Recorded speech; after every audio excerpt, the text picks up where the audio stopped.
আচ্ছা, টেসলা হচ্ছে international conglomerate, এটা ফাউন্ডার হচ্ছে গিয়ে কে বলেন? Elon Musk. আচ্ছা হ্যাঁ, সো ইলন মাস্কের বেসিক্যালি হচ্ছে গিয়ে বিজনেস অনেকগুলো, এর মধ্যে একটা বিজনেস হচ্ছে গিয়ে মানে সোলার প্যানেল বানানো, এবং ওদের টেকনোলজিটা হচ্ছে ওয়ার্ল্ডের বেস্ট। ওদের সোলার প্যানেলের টেকনোলজিটা এরকম, এই যে গ্লাস দেখতেছেন না, এরকম গ্লাসের মধ্যে ট্রান্সপারেন্ট গ্লাস হবে, পিলিং এর মধ্যে লাগিয়ে দেবেন, না আপনি বাইরে থেকে দেখতে পারবেন, ভিতর থেকে বাইরে দেখতে পারবেন। হ্যাঁ, স্টিকার টাইপ, রাইট রাইট।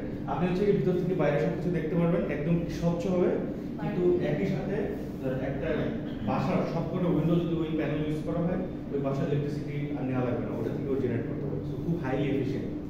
তো বাংলাদেশের যেই সোলার প্যানেল টেকনোলজিগুলো ইউজ করা হচ্ছে সেটা অনেকটা সিমিলার, কাছাকাছি ভালোই কাজ করতেছে, এবং যারা বানাইতেছে আপনি যদি ভিডিওগুলো দেখেন, জ্ঞান ছেলেবেলা বুয়েটের ফার্স্ট ইয়ার সেকেন্ড ইয়ারের ছেলেবেলা, হ্যাঁ বুয়েট টুয়েট একসাথে একটা কমপ্লিমেন্ট করে। আচ্ছা, এটা গেল হচ্ছে ফাইন্যান্স সেক্টর। স্যার আপনি একটা অ্যাকাউন্টিং সেক্টরটা বলুন তো স্যার। আপনি হ্যাঁ, the accounting sector. Sustainable accounting involves measuring, analyzing, and reporting on a company's environmental and social impacts, in addition to its financial performance. UL and Serpent 2020. Example. আচ্ছা, এখানে একটা মজার জিনিস থাকে। হ্যাঁ, সো সাস্টেনেবল অ্যাকাউন্টিং কি করে, ঠিক আছে? এমনিতে অ্যাকাউন্টিং প্র্যাকটিসেস হচ্ছে কি হলো, আমার হচ্ছে যে ফাইন্যান্সিয়াল যত ট্রানজাকশন হচ্ছে সেটা রেকর্ড রাখা। সাস্টেনেবল ফাইন্যান্সিয়াল এর উপর একটা অ্যাডভান্স একটা জিনিস করে, সেটা হচ্ছে যে ওই কোম্পানি রিনিউয়েবল এনার্জি কত ইউজ করতেছে, কত চিপে ওর ম্যানুফ্যাকচারিং চালাচ্ছে, কত ইকোনমিক্যালি চালাচ্ছে, মানুষজনকে কিভাবে তারা হচ্ছে বিভিন্নভাবে হেল্প করতেছে, এইটার আলাদা একটা রিপোর্ট করে এবং এটা ট্রেডিং করে যে ওরা কোন লেভেলে আছে, ঠিক আছে? সো এটা একটা ইন্টারন্যাশনাল স্ট্যান্ডার্ড আছে এটা এই অ্যাকাউন্টিংয়ের জন্য, ঠিক আছে? সো GRI বলা হয় এটাকে। হ্যাঁ, GRI হচ্ছে গ্লোবাল রিপোর্টিং ইনিশিয়েটিভ, এটা হচ্ছে কি একটা হার্ভার্ডের একটা ইনিশিয়েটিভ, বস্টনের ওদের অফিস। হ্যাঁ, এবং ওরা অপারেশনস করতেছে বেশি দিন হয় না, অল্প কয়েকদিন ধরে অপারেশন করতেছে। আর গ্রামীণ ফোন কত পুরনো জানেন? কবে শুরু হয়েছে গ্রামীণ ফোন? গ্রামীণ ফোন 76 মোবাইল ছিল গ্রামীণ ফোনের গুগল করে গ্রামীণ ফোনের স্টার্টিং করে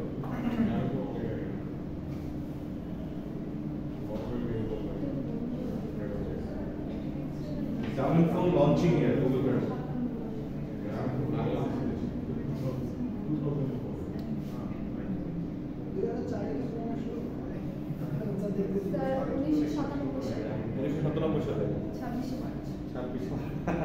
আচ্ছা, interesting.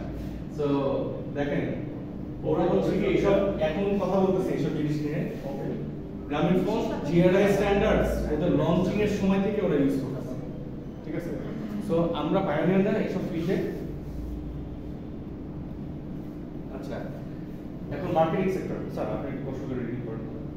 The marketing sector. Sustainable marketing is the process of creating, communicating, and delivering value to customers in a way that both natural and human capital are preserved or enhanced. Safe and আচ্ছা, ঠিক আছে। তো marketing sector যে জিনিসটা করতেছে সেটা হচ্ছে যে হলো আমাদের মার্কেটিং কমিউনিকেশন করছেন এমসি আপনাদের কোর্স ছিল? আচ্ছা, মার্কেটিং কমিউনিকেশন হচ্ছে বেসিক্যালি আপনার মানে আপনার যে প্রোডাক্টের বা সার্ভিসটা, হ্যাঁ, এইটার প্রয়োজনীয়তা অপ্রয়োজনীয়তা হচ্ছে কি আপনার টার্গেট অডিয়েন্সকে জানানো। মার্কেটিং কমিউনিকেশন অনেকভাবে হতে পারে, বাট মেইন কনসেপ্টটা হচ্ছে যে ওটার মধ্যে একটা অ্যাডেড ভ্যালু থাকবে। আপনার ওই প্রোডাক্টের অ্যাডভার্টাইজমেন্টটা দেখে মনে হবে যে আপনার এই প্রোডাক্টটা প্রয়োজন বা আপনি এই প্রোডাক্টের সাথে কানেক্ট করতে পারবেন। জিপির যে অ্যাডভার্টাইজমেন্টগুলো দেখছেন না, যে সবসময় হচ্ছে কি হলো রুট লেভেলে মানুষ বা ওই ধরনের কনসেপ্ট ইয়ে করার চেষ্টা করে, হ্যাঁ, তার ওদের পরিবার, ওদের লাইফস্টাইল, হ্যাঁ, ওদের আনন্দ, এইভাবে মানে সাধারণ জনগণের সাথে কানেক্ট করার চেষ্টা করে। কারণ গ্রামীণ ফোনের সবসময় টার্গেট ছিল যে আমি হলো নিশ মার্কেটিং করবো, আমার টার্গেট হচ্ছে পুরো দেশ, পুরো টিচিং। আপনার ব্যবসা করতে গেলে বা যে কোনো কর্পোরেটে গেলে বুঝতে পারবেন যে যত বড় আপনার মার্কেটের সাইজটা হবে তত bigger chances of you either succeeding or failing. সাকসেসের টার্গেট ইয়াটা বেশি। সো এটা হলো বেসিক্যালি মার্কেট কমিউনিকেশন। হ্যাঁ, সো সাস্টেনেবল মার্কেট কমিউনিকেশন যেটা করে সেটা হচ্ছে যে আপনার হিউম্যান লাইফ ইমপ্রুভ কিভাবে করা যায় ওই জিনিসটা কমিউনিকেট করে।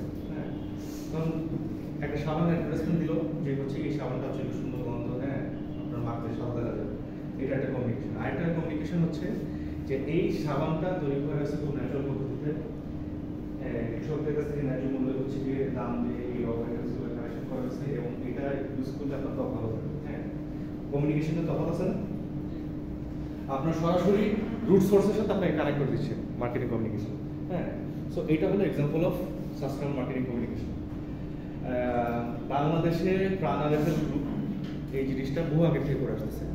আপনার 90 দশকের একটা অ্যাড ছিল যেখানে দেখা তো গ্রামে গঞ্জে থেকে মানুষজন কৃষকরা এসে আম কালেক্ট করে প্রাণে দিয়ে যাচ্ছে, দেখছেন অ্যাড্রেস কালেক্ট করে করেন তো যে আমাদের প্রাণ জুস বানানো বা ওই যে কমিউনিকেশনটা করছে ওরা বুদ্ধি খাটায়। হ্যাঁ, এটা হচ্ছে কি an example of sustainable marketing এবং এটা বহু আগে ওরা হচ্ছে রিকগনাইজ করছে। আর্লি 90s এই জিনিসটা করছে বিটিভিতে বা ইত্যাদিতেও মাঝে মাঝে দেখা যায়, ইত্যাদি প্যাকেট রেখে দেখা যায়। আচ্ছা, HR sector miss Salem miss কোন স্যার আমি কিছু দেখি না। হ্যাঁ সামনে তো আমরা পেয়েছিলাম সাস্টেনেবল সামনে গেলে দেখবেন যে ভালো জিনিস আছে। Sustainable HR practices involve managing human resource in a way that balances economic, social, and environmental factors. Contributing to the করতেছি রে ভাই একটু মনে না আচ্ছা রেকর্ড হচ্ছে হ্যাঁ বলো contributing to the long-term success of the organization appointed I heard 2009। আচ্ছা, এখানে যেটা বলা হয়েছে সাস্টেনেবল এইচআর প্র্যাকটিসেস এটা দুই ভাবে কন্ট্রিবিউট করে, একটা হচ্ছে মানুষের উন্নয়ন করে, একটা হচ্ছে কি কোম্পানির অর্গানাইজেশনাল উন্নয়ন করে। ঠিক আছে, অর্গানাইজেশনাল উন্নয়ন কিভাবে হতে পারে? এই যে বাংলাদেশ ব্যাংক ওরা ইনিশিয়েটিভ দিচ্ছে যে ওরা পুরো পেপারস রিক্রুটমেন্ট করবে। হ্যাঁ, পেপারস রিক্রুটমেন্ট করলে কি লাভ হবে? মেইন যে লাভটা হলো বাংলাদেশ ব্যাংকের অনেক টাকা বেঁচে যায়। হ্যাঁ, কত টাকা আছে? অ্যাট লিস্ট কয়েক কোটি টাকা আছে বছরে। কারণ যেই পরিমাণ, কারণ দুই ধরনের ঝামেলা আছে, একটা হচ্ছে এই পেপারের প্রিন্ট করে করে এগুলো পাবলিশ করা। হ্যাঁ, এর পাশাপাশি হচ্ছে কি আবার এগুলোকে নিয়ে এসে স্টোরেজ করার প্রসেসিং করে এটার জন্য মানুষের প্রয়োজন হবে, হিউম্যান রিসোর্সও লাগতেছে, আবার এটার কিছু খরচা হচ্ছে। এই পুরো জিনিসটাকে অল ইলেকট্রনিক করে ফেলায় বাংলাদেশ ব্যাংকের এই পুরো খরচা থেকে বেঁচে গেছে। ঠিক আছে, এটা কিন্তু একটা সাস্টেনেবল গোল যে আমরা অপারেশনাল কস্ট কমাই নিয়ে আসবো। হ্যাঁ, আর এর পাশাপাশি ও প্রকৃতিরও মানে উন্নতি করছে। এই যে পেপারগুলো ওয়েস্ট হচ্ছিল, ইয়ে হচ্ছে, প্রকৃতি দুর্যোগের তো সীমানা। হ্যাঁ, সেটাই।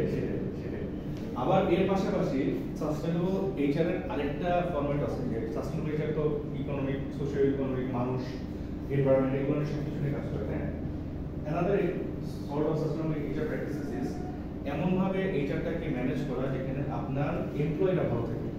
আপনি যে ওয়ার্ক এনভায়রনমেন্ট আছে ভালো এনভায়রনমেন্ট যদি দেওয়া যায়, হ্যাঁ, আপনার যে এখানে যে পরিবেশ দূষণ না থাকে, এখানে আপনার কাজ করতে স্বাচ্ছন্দ্য বোধ করেন, আপনার কোনো প্রবলেম ইমিডিয়েটলি যাতে কমিউনিকেট করতে পারেন, আপনাদের ইন্টারনাল ক্ল্যাশ যাতে ডাইরেক্টলি মিটিগেট করা হয়। মোট কথা, চাকরি করতে আসবেন আপনার কাছে মনে হবে না আপনি চাকরি করতেছেন। হ্যাঁ, আপনার কাছে মনে হবে যে আপনি হলো এনজয়েবল কোনো একটা এক্সপিরিয়েন্সে যাচ্ছেন। তো এরকম যদি এনভায়রনমেন্ট কাউকে দেওয়া যায়, সে কি কোনো কোম্পানি ছাড়বে? আচ্ছা, এটা একটা কথা। এখন যেই কোম্পানিতে তার এমপ্লয়িরা ভালো আছে, ওই কোম্পানির ন্যাচারালি পারফরমেন্স বেটার হবে না, বিকজ সে চেষ্টা করে সর্বস্ব দেওয়া। হ্যাঁ, আচ্ছা, এনভায়রনমেন্টের পাশাপাশিও সাস্টেনেবল এইচআর প্র্যাকটিস আরেকটা জিনিসও করে, সেটা হচ্ছে not only the individual itself but also take care of the family. ধরেন বড় কংগ্লোমারেটস, হ্যাঁ, তারা করে কি বাচ্চারা থেকে স্কুলের ফি দিয়ে দেয়, কিছু ফি দিয়ে দেয়। হ্যাঁ, বা ওদের নিজস্ব স্কুল থেকে ওখানে পড়ালে হচ্ছে কি পড়ালেখা ফ্রি। আবার এর পাশাপাশি হচ্ছে কি হলো হেলথ ইন্স্যুরেন্স দিচ্ছে ফ্যামিলি, তারপর হচ্ছে নানাবিধ ছোটখাটো সমস্যা ওরা হেল্প করে। এবার এমনও দেখছি যে কিছু কোম্পানি ইসলামী তাদের কোনো ফ্যামিলি মেম্বারদের যদি কেউ কোনো আইনি জটিলতা থাকে, ওদের কর্পোরেট লয়ারদের সলভ করবে। ঠিক আছে, সো আলটিমেট গোলটা কি যে আমি যাদেরকে নিয়ে কাজ করতেছি তাদের ওভারঅল ওয়েলবিংটা যাতে আমি মেনটেন করতে পারি। ঠিক আছে, বাংলাদেশে স্কয়ার ফার্মাসিউটিক্যালস এটা একটা পাইনিয়ার। এটা কি করতেছে দেখি, implements employee welfare program based initiatives promoting a balanced approach of people, profit and the planet. ঠিক আছে? সাস্টেনেবল গোলস আমরা কি ছিল? People, profit, planet. ওটা তিনটাই ওটা মোটামুটি কভার করতে পারছে। ওদের প্রোডাকশন প্রসেস সাস্টেনেবল, মানুষজনকে ম্যানেজও করতেছে সাস্টেনেবলি, এবং যেহেতু ওরা কস্ট কাটিং করে সুন্দরভাবে এই জিনিসটা ব্যালেন্স করতে পারছে, প্রফিটও করতেছে, মানুষজনকে ভালো করতেছে, পরিবেশের ক্ষতিও করতেছে। এবং এই জিনিসটা ওরা অ্যাটলিস্ট লাস্ট 20 বছর যাবত করে আসতেছে। ঠিক আছে? এটা একটু পরে আপনার এমনি পরে জোর করতে পারেন, আপনার নিজের রিড পড়ে।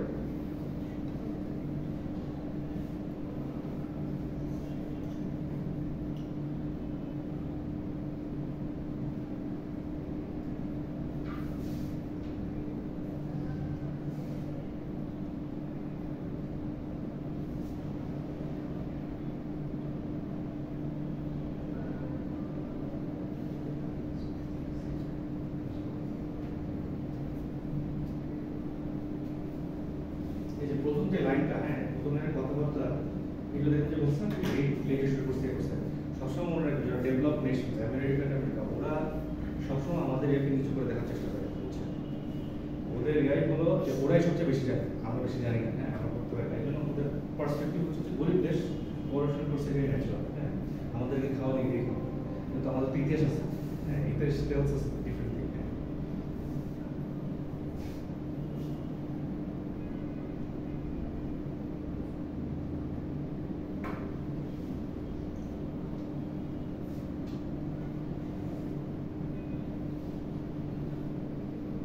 রানা প্লাজা ধসের সময় আপনার বয়স কত ছিল আপনাদের?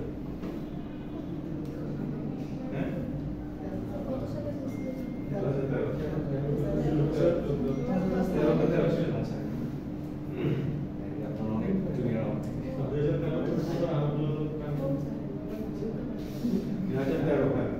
সো বেসিক্যালি আমাদের গ্র্যাজুয়ালি হচ্ছে কি আমাদের ইয়াতে বিভিন্ন সেক্টরে গুলো ইয়ে আসতেছিল, অলরেডি সাস্টেনেবিলিটি চলে আসতেছিল। গার্মেন্ট সেক্টরে শুরু হয়েছে, বাট ওরকম স্ট্রংলি শুরু হয়নি। এই রানা প্লাজা যে ইনসিডেন্ট যেটা হলো, এটার কারণে হচ্ছে প্রচুর ইন্টারন্যাশনাল কমিউনিটিতে আমাদের কিনে কথা আছে। প্রশ্ন হচ্ছে কেন আমাদের মতো ক্ষুদ্র দেশকে নিয়ে সারা বিশ্বে কথা হচ্ছে না? কারণ একটাই, আমরা সারা বিশ্বকে হিসাব করে আমাদের যে knitwear, we are the biggest knitwear makers in the world, especially knit t-shirts and knit undergarments. We are the biggest manufacturer in the world. হ্যাঁ, তো যত বড় ব্র্যান্ডস আছে পৃথিবীর সবকটাই আমাদের কাছে ম্যানুফ্যাকচার নেয়। সো ওরা যখন দেখছে যে ওদের সাপ্লাই চেইনের মানে মেইন স্ট্রিম একটা অর্গানাইজেশন ভেঙে পড়ছে এভাবে, ওদের বিশাল বড় কনসার্নেন্সে এগিয়ে আছে। সো এখন ইন্টারন্যাশনাল কমপ্লায়েন্স অনুযায়ী এরা আমাদের সাথে ব্যবসা করতে পারে না, কিন্তু ওদের করতে হবে, কারণ আমরা যে প্রাইসে দেই এটা তো অন্য কারো কাছে দিতে পারবে না। হ্যাঁ, চায়না থেকে আমরা কম দামে দিই অনেক কিছু, স্পেশালি নিটওয়ার আমাদের থেকে সস্তায় করতে পারে না, আর কোয়ালিটি অনেক ভালো। প্রাইস তো দেখলে হবে না, ঢুকে দেখতে হবে। আচ্ছা, সো এইটা হলো আমাদের একটা বড় স্টার্টিং পয়েন্ট। হ্যাঁ, এর পাশাপাশি আমরা হচ্ছে কি আগে থেকে টেক্সটাইল ইন্ডাস্ট্রির ওই যে ওয়াটার পিউরিফিকেশন প্রসেস আমরা শুরু করছি, এবং আমাদেরটা যে পেসে আগেছে, আমাদের পার্শ্ববর্তী দেশ ইন্ডিয়ারই এই পেসে আগে। হ্যাঁ, এটা একটা কারণ আছে, কারণ ইন্ডিয়ার একটা বড় সংখ্যক মানুষ বাথরুম কিনে জানে না। আচ্ছা, এখন বর্তমান অবস্থা কি? ঠিক আছে, বর্তমান অবস্থা হচ্ছে যে হলো আমরা সাস্টেনেবল রিপোর্টিং এই জিনিসটা মোটামুটি শিখে গেছি। ইন্টারন্যাশনাল যত স্ট্যান্ডার্ড আছে অ্যাক্রস দ্য বোর্ড মোটামুটি সব ধরনের কর্পোরেটসই এই আপনার এই যে মার্কেটিং, ফাইন্যান্স, অ্যাকাউন্টিং এগুলো দেখুন না, প্রত্যেকটা অ্যাসপেক্ট থেকে সাস্টেনেবল রিপোর্টিং কীভাবে করতে হবে শিখে গেছে। এবং বাংলাদেশে মানে দুইটা পাইনিয়ার কোম্পানি আছে যারা হচ্ছে কি ওয়ার্ল্ডের one of the top position আছে। আইডিএলসি ফাইন্যান্সের নাম শুনছেন? আইডিএলসি ফাইন্যান্সিং কোন জায়গায় বিভিন্ন জিনিসের জন্য ওদের একটা ডিপার্টমেন্টই আছে যারা হচ্ছে কি হলো এই সাস্টেনেবল ফাইন্যান্স রিপোর্টিং করে, এবং তাদের জন্য তো করেই, বিভিন্ন অর্গানাইজেশনের জন্য করে থাকে, এবং ওদের রিপোর্টগুলো খুবই হাই স্ট্যান্ডার্ড, ইন্টারন্যাশনাল স্ট্যান্ডার্ড। হ্যাঁ, সার্কুলার ইকোনমি একটা ট্রেডিশন বাংলাদেশে আস্তে আস্তে শুরু হচ্ছে। সার্কুলার ইকোনমি কি? যে ফার্স্ট অফ অল আমি যে প্রোডাকশনটা করব, হ্যাঁ, সেটার একটা কনজিউমার আমি নিজেই হবো, মানে আমার দেশের টাকা দেশে থেকে যাচ্ছে। হ্যাঁ, নিজের ভিতরে একটা সার্কুলেশন হচ্ছে, প্লাস এর পাশাপাশি আমি হলো মিনিমাম ওয়েস্টেজ করে ওইখান থেকে যে টাকাটা আমার বাঁচবে সেটা হচ্ছে কি আমাদের মধ্যে ইকুইটি ডিস্ট্রিবিউশন করবে। হ্যাঁ, সো এই জিনিসটার চর্চা আস্তে আস্তে বাড়তেছে। রিনিউয়েবল এনার্জির জন্য হচ্ছে যে মানে গভর্নমেন্ট চেষ্টা করতেছে অন পেপার, বাট রিয়েলিটি দেখতে পাচ্ছেন। এই যে পিছন থেকে দেখতে পারেন প্রচুর বিল্ডিং এর মাথায় হচ্ছে কি হলো সোলার প্যানেল আছে, এবং I am very sad to say যে এই সোলার প্যানেল একটা কাজ করে একটাও না। লাইনগুলো তো স্যার, লাইন খোলা। ব্যাটারি লাগবে। স্যার এগুলো একটা কথা বলছে লাইন খোলা, হ্যাঁ এগুলো একটাও কাজ করে না, হ্যাঁ। রাতুকে পারমিশনের জন্য লাগে। সো এইটা কেন করছে গভর্নমেন্ট জানেন? এসডিজি গো এটা তো মানে সাস্টেনেবল ডেভেলপমেন্ট গোল, হ্যাঁ, রিনিউয়েবল এনার্জি ইউজ করা। তো এসডিজি গোল কোনো কিছু কমপ্লাই করতে পারলেই ওটা রেফারেন্সের লোন আসে টাকা, বুঝছেন? ওয়ার্ল্ড ব্যাংকের থেকে যে আইএমএফ থেকে যে লোনগুলো আসে না, এর মধ্যে অনেকগুলো শর্ত থাকে। এর মধ্যে একটা শর্ত হচ্ছে যে তোমার সারা বাংলাদেশে ওই এসডিজি গোলগুলো ইমপ্লিমেন্ট করতে হবে। তো গভর্নমেন্ট দেখাচ্ছে উপর দিয়ে প্লেন গেলে দেখতে পারবে বাসায় খালি সোলার, হ্যাঁ, অথচ আমরা বিদ্যুৎ পাইতেছি না, ঠিক আছে? বাট এই ফার্স্ট অফ অল এই প্যানেলগুলো কোথা থেকে আসছে জানতো? কে নিয়ে আসতেছে? বাংলাদেশে প্রথম নিয়ে আসে হলো গ্রামীণ বিগেস্ট এর কথা বলেন, ডক্টর আগে তাই ছিল তখন, রাইট? সো উনি হচ্ছে কি বিগেস্ট রিপোর্টার, হ্যাঁ, উনি একচ্ছত্রভাবে হচ্ছে এই পুরো ব্যবসাটা কন্ট্রোল করছে, এবং যে প্যানেলগুলো আনছে এগুলো হচ্ছে মোস্টলি হচ্ছে থার্ড ক্লাস ক্যাপাবিলিটি এবং অনেকগুলো কাজই করে, হ্যাঁ। এবং সে ব্যবসাটা বুঝতে পারছে যে মানুষ যদি সাধারণ কমপ্লায়েন্স দেওয়ার জন্য করতেছে, এটা তো আসলে কাজে লাগবে না, হ্যাঁ। তো সে বুঝে নিয়ে আসছে, এবং তার বিজনেসের স্কিমটা কি ছিল যে আমাদেরকে দিয়ে সবচেয়ে লোয়েস্ট কোয়ালিটি প্যানেল কিনাইছে, সবচেয়ে হাইয়েস্ট কোয়ালিটি প্যানেলের প্রাইসে। আমরা যেখানে সোলার প্যানেল কিনছি ওর থেকে টেসলা প্যানেল ছিল, বুঝছেন? সো 6 তলার উপর বিল্ডিং হলে সোলার প্যানেল লাগাতে হবে। হ্যাঁ, এটা একটা সিটি কর্পোরেশন আইন ছিল, হ্যাঁ। আর সোশ্যাল ইমপ্যাক্ট হচ্ছে কি ধরেন হচ্ছে কি এই বিভিন্ন ধরনের যে কোম্পানিগুলো আছে এই সাস্টেনেবল ডেভেলপমেন্টের বিভিন্ন অ্যাসপেক্টে ইনভেস্টমেন্ট করতেছে, হ্যাঁ, এতে করে সাধারণ জনগণ আস্তে আস্তে এটার প্রতি অভ্যস্ত হচ্ছে এবং এটা বুঝতে পারছে। যেমন আগে জুটের যে মূল্য, হ্যাঁ, চটের একটা বস্তার যে মানে ভ্যালু, এটা কিন্তু ধরেন কম মানুষই বুঝতে। এখন হচ্ছে পুরো বাংলাদেশের মানুষ জানে যে চটের ব্যাগ অ্যাকচুয়ালি হচ্ছে কি পরিবেশের জন্য মানে পরিবেশ বান্ধব একটা প্রোডাক্ট। এই আন্ডারস্ট্যান্ডিংটা তো হয়ে গেছে, হ্যাঁ। তার মানে একটা সার্টেন লেভেল অফ এডুকেশনও হয়েছে, তারা বুঝতে পারে জিনিসটা এখন হচ্ছে কি আমরা প্লাস্টিক না ব্যবহার করে আমরা ন্যাচারাল রিসোর্সেসগুলো ইউজ করবো, হ্যাঁ। সামনের অপরচুনিটি আর উইকনেস কি আছে এটা একটু আমরা দেখি, এটা দেখে হচ্ছে আমাদের কাছে কাজ শেষ। সেটা হচ্ছে যে উইক এনফোর্সমেন্ট, হ্যাঁ। রেগুলেশন প্রচুর আছে, অ্যাপ্লিকেশন নাই, যে পিছনের সোলার প্যানেলের মতো অবস্থা, হ্যাঁ। সাপ্লাই চেইনে ট্রান্সপারেন্সি নাই, এটাও হচ্ছে এই যে দেখেন আমরা যে সোলার প্যানেলগুলো কিনলাম, হ্যাঁ, স্যারের কাছ থেকে, যে মানে আমাদের ভালো বলে খারাপ জিনিস ধরে গেছে, হ্যাঁ, এবং এটা ট্র্যাক করার কিন্তু কোনো উপায় নেই। কিভাবে উপায় আছে? আপনার ওটা কিনতে হবে, ওটা কিনে ইউজ করে বুঝতে হবে এটা ভালো, কিন্তু কিভাবে আসছে পুরো প্রক্রিয়া সাপ্লাই চেইনে ইট ইজ ভেরি ভেগ, হ্যাঁ। ফাইন্যান্সিয়াল কনস্ট্রেন্টস, আমরা হচ্ছে গিয়ে একটা মধ্যম আয়ের দেশ, আমরা নিজেদেরকে বলতেছি মধ্যম আয়ের ধারে কাছে অনেক, মধ্যম আয়ের দেশ বলতেছি, আমাদের টাকা পয়সার অনেক অভাব আছে, যে কারণে আমরা চাই লার্জ স্কেল প্রজেক্ট আমরা নামে পাই না। আবার এখানে একটা ডায়াগ্রামও আছে, আপনাদের একটু পরে বলতেছি যে কেন আমাদের দেশে লার্জ স্কেল প্রজেক্ট কাজ করে না। আর ফাইনালি গ্লোবাল লিডারশিপ, ঠিক আছে? এই দেখেন যে বিদেশিদের বাংলাদেশের প্রতি মনোভাব কি কিন্তু বুঝতে হবে। লাইনটা কি লিখছে? Bangladesh has a potential to become a global leader in sustainable manufacturing, attracting investments and creating green jobs. হ্যাঁ, ওরা বলতে চাচ্ছে যে বাংলাদেশ চাইলে পারবে, কিন্তু ওরা সরাসরি বলতেছে না বাংলাদেশ অলরেডি অনেক কিছু করে ফেলছে, হ্যাঁ, অলরেডি পাইনিয়ার্স। ইনফ্যাক্ট আমাদের পুরো দেশে যে পরিমাণ সাস্টেনেবিলিটি নিয়ে কাজ হচ্ছে, পুরো আমেরিকা এত সাস্টেনেবিলিটি নিয়ে কাজ হচ্ছে, কারণ একটাই, কারণ তারা ধনী দেশ, দরকার নেই কস্ট সেভিং, হ্যাঁ। অবশ্য এখন ফাইন্যান্সিয়াল কনস্ট্রেন্টে পড়তে যাচ্ছে, ওদের টার্ম শেষ হয়ে আসতেছে, লিবারাল